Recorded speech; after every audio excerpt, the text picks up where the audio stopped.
আসসালামু আলাইকুম প্রিয় দর্শক, মোহাম্মদ আখতারুজ্জামান বলছি। ফিশারিজ বাংলাদেশ চ্যানেলটি বিশ্বের যে প্রান্ত থেকে দেখছেন সেই সমস্ত মাছ ও চিংড়ি খামারি ভাই বোনদের স্বাগত জানাচ্ছি। আশা করছি আপনারা ভালো আছেন। আসলে 2026 সাল নিয়ে একটু বলতে চেয়েছিলাম কয়েকদিন আগে থেকেই। তো আহ, আসলে আরেকটু আগে বলা উচিত ছিল, তারপরেও হচ্ছে যেহেতু দেরি হয়েছে তারপরেও বলতে চাই যে 2026 সালে আপনি যে চ্যালেঞ্জটা মাছ চাষে, মাছ বা চিংড়ি চাষে সবচেয়ে বেশি ফেস করবেন সেটা হচ্ছে ফিডের দাম বৃদ্ধি। হ্যাঁ, তো এই ফিডের দাম বৃদ্ধি 2026 সালে, যেহেতু আমরা একটা মেজর অংশ মাছ চাষের ক্ষেত্রে ফিড ব্যবহার করি, তো যার জন্য এই ফিডের দাম বৃদ্ধি হলে আপনি কি করবেন, বা আসলে অল্টারনেটিভ কিছু সুন্দর দু তিনটা উপায় আমি বলে দিব, যেন আপনারা চেষ্টা করতে পারেন যে হচ্ছে এই 2026 সালটাকে মোকাবেলা করা যায় বা মাছ চাষে একটা ভালো লাভ পাওয়া যায়, মানে ক্ষতির সম্মুখীন না হতে হয়। তো এই ফিডের দাম যে বেড়ে যাবে এটার আমি কেন আশঙ্কা করছি, বা ফিড বৃদ্ধির, ফিডের যে দাম, সামনের দিনে দাম বাড়বে 26 সালে, এটার কারণটা নিয়ে একটু ব্যাখ্যা করি। সেটা হচ্ছে যে ফিডের দাম বাড়ার পেছনে অন্যতম কারণ হচ্ছে আমরা যে ফিডটা তৈরি করি ফিড মিলে, অর্থাৎ ফিড মিলে যে ফিডটা তৈরি হয় সেখানে কিন্তু যে উপকরণগুলো ব্যবহার করা হয়, এই উপকরণগুলো হচ্ছে কিন্তু ম্যাক্সিমাম কিন্তু আমদানি নির্ভর, অর্থাৎ ইম্পোর্ট করে নিয়ে আসতে হয়। তো ইম্পোর্ট করে নিয়ে আসার যে পণ্যগুলো সেটার সাথে ডলারের একটা বিশাল ভূমিকা রয়েছে। তো এই ডলারের অস্থির অবস্থা এবং আপনার এই যে আমদানি করার ক্ষেত্রে বিভিন্ন প্রতিবন্ধকতা, এইসব বিষয়গুলো একটা বড় চ্যালেঞ্জ হয়ে দাঁড়ায় যখন ফিডের যখন তৈরি করা হয়। তখন যেহেতু উপকরণের দামটা বেশি থাকে, যখন ফিড তৈরি করা হলো তখন কিন্তু স্বাভাবিকভাবেই আপনার ফিডের দামটা বেশি থাকে। তো যেহেতু ফিড একটা মেইন উপকরণ আসলে মাছ চাষের ক্ষেত্রে, তাহলে সেই ক্ষেত্রে যেটা হয় সেটা হলো আমরা স্বাভাবিকভাবেই এই মাছ চাষ লাভজনক হয়ে ওঠে না ফিডের দাম বেড়ে যাওয়ার ফলে। এটা একটা বিষয়। আরেকটা একটা বিষয় হচ্ছে যে আপনার 2026 সাল জুড়েই বিভিন্ন রাজনৈতিক প্রবলেম থাকতে পারে বা নাও পারে, সেটা বিষয় না। কিন্তু থাকতে হলে যেটা হবে, রাজনৈতিক অস্থিরতার কারণগুলোর জন্য হচ্ছে এই আমদানি আ মানে বিষয়গুলো একটু কঠিন হয়ে যাবে 2026-এ আমাদের জন্য। তো যার কারণে আমরা একটু ফিডটাকে সহনীয় মাত্রায় রাখবো। ফিডের আ ব্যবহারটাকে কিভাবে আপনি সহনীয় পর্যায়ে নিয়ে আসবেন, দিয়ে লাভ করবেন সে বিষয়টা নিয়ে কথা বলি। কি করণীয়, আসলে আপনি কি করবেন? সেটা যদি বলি তাহলে ১ম যে বিষয়টা আপনাদের সাথে শেয়ার করছি সেটা হচ্ছে, আপনি ১ম যে কাজটা করবেন সেটা হচ্ছে, আমি বরাবর বলে থাকি, খাবার নিজ হাতে বানান। অর্থাৎ খাবার নিজ হাতে বানান, দেখবেন যে খুব স্বল্প মূল্যে পিলেট জাতীয়, পিলেট তৈরি করার মেশিন পাওয়া যায় খুব স্বল্প মূল্যে।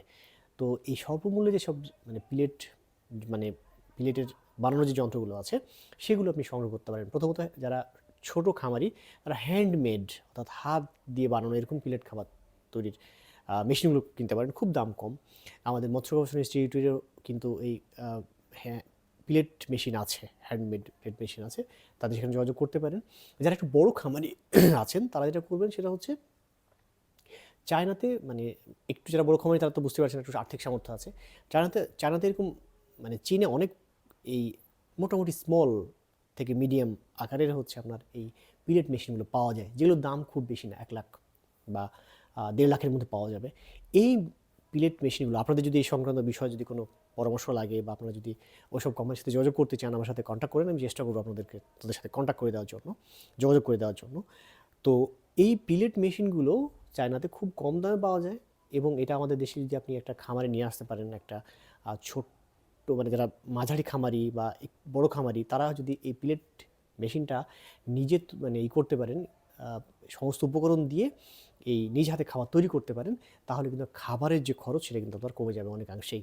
কারণ যখন হচ্ছে ফিড তৈরি করা হচ্ছে, তারপরে সেটা আপনাদের ভোক্তা লেভেলে, অর্থাৎ আপনারা কিনছেন তাদের লেভেলে পৌঁছতে গিয়ে অনেক হাত বদলের ফলে এটার দাম বেড়ে যাচ্ছে।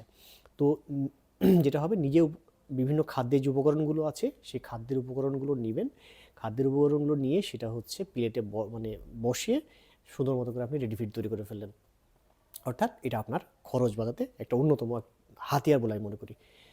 ২ নম্বর যেটা খুব গুরুত্বপূর্ণ ইস্যু সেটা হচ্ছে, যারা আমরা ফিড খাওয়াই, আমাদের বাংলাদেশের প্রেক্ষাপটে বাংলাদেশে যারা আমরা খামারি আছি, এরা যেন প্রাকৃতিক খাদ্যর ব্যাপারটা ভুলে গেছি। মাছের যে প্রধান খাবার প্রাকৃতিক খাদ্য, এই ব্যাপারটা নিয়ে আমাদের কোনো ধরনের চিন্তাই নাই, আমরা একেবারে ফিড বেসড, সারাক্ষণ ফিড দিচ্ছি, ফিড খাওয়াচ্ছি।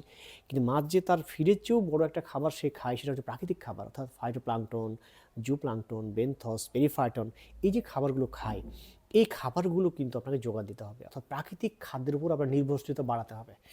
আপনি যদি বাঁচতে চান, মানে মাছ চাষ শিল্পকে টিকিয়ে রাখতে চান, তাহলে প্রাকৃতিক খাদ্যের উপর আপনার অতিমাত্রায় নির্ভরশীল হতে হবে, কোনো সন্দেহ নাই, ঠিক আছে? সো প্রাকৃতিক খাদ্য যেন চাষকালীন, চাষের শুরু থেকে শেষ পর্যন্ত সে প্রাকৃতিক খাদ্য অবশ্যই অবশ্যই খেয়ে বেড়ে উঠতে পারে, এই বিষয়টা আপনাকে সবচেয়ে বেশি প্রায়োরিটি দিতে হবে।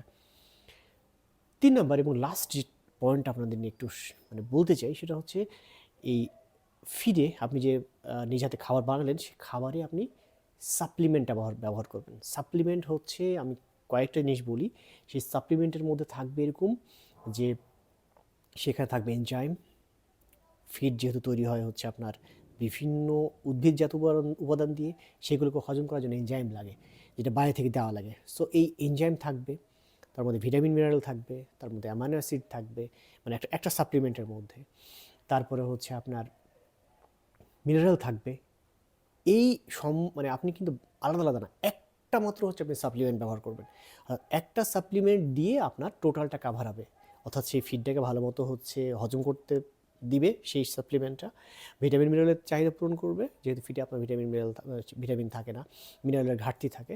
সো বাইরে থেকে যে সাপ্লিমেন্ট, একটা আপনি সাপ্লিমেন্ট ব্যবহার করবেন এবং ফিডের সাথে এটা দিবেন, তাহলে যেটা ঘটবে সেটা হলো আপনার খুব স্বাভাবিকভাবেই এই আপনার মাছ চাষে ফিরে যে খরচ, সেটা আপনি দেখবেন যে অলমোস্ট 50% কমাতে সক্ষম হবেন, যদি আপনি এই টেকনিকগুলো ফলো করেন। তো এই মোটামুটি, আপনাদের যদি এই সংক্রান্ত কোনো বিষয়ে প্রশ্ন থাকে, আপনার কমেন্ট সেকশনে গিয়ে কমেন্টস করুন, আমি চেষ্টা করবো আপনাদের প্রশ্নগুলো উত্তর দেওয়ার জন্য। আর যদি ভিডিওটি ভালো লাগে, চ্যানেলটি সাবস্ক্রাইব করুন, বেশি বেশি শেয়ার করুন ওই সমস্ত খামারি ভাইদের কাছে যাদের কাছে গেলে তারা উপকৃত হবেন। ভালো থাকবেন, দেখাবো অন্য কোনো দিন অন্য কোনো ভিডিও নিয়ে, সে পর্যন্ত আল্লাহ হাফেজ।